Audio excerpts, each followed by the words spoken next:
there is a problem in some people's mind of how it is that bad things can happen in a world that is based on good.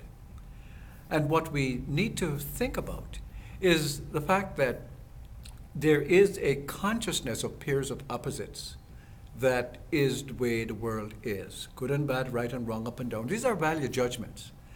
But the purpose of spirituality is to bring what seem to be opposites into complement. So spirituality is the ability to bring contending opposites and make them into complementary ones. And this is really the paradox of consciousness.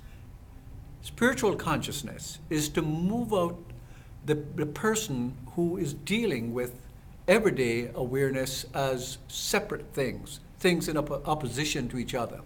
And what we need to do is to move into the awareness that there's only good and good alone in the universe.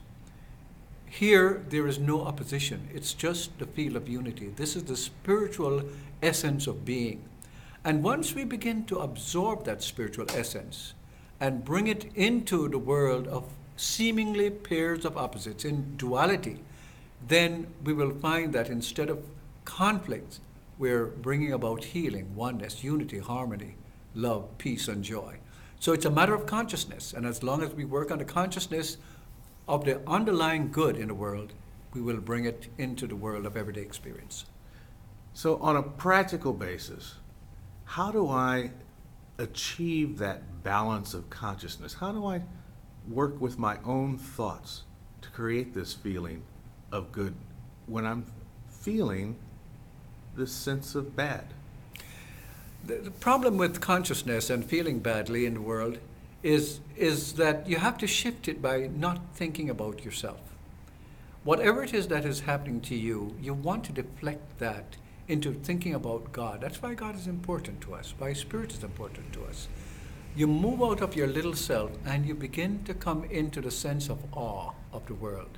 That's what meditation, for example, does. But you can also do contemplation, which is just simply to direct your thought away from yourself and see the beauty of the world. See how it is that there are all these beautiful trees and plants around you. And that becomes expansive. And you're no longer locked into the prison of your ego. What you're experiencing is that heart space flung wide open, where there's love, there's God, there's peace, there's power.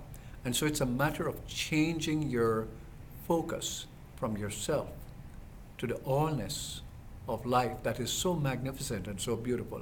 And once you begin to feel that, the next step for you to do is to say, but whatever that is, I'm part of that. William Blake calls that cleansing the doors of perception. And if you cleanse the doors of perception, you'll begin to see life as it is, infinite. And that's the way you make that change in consciousness.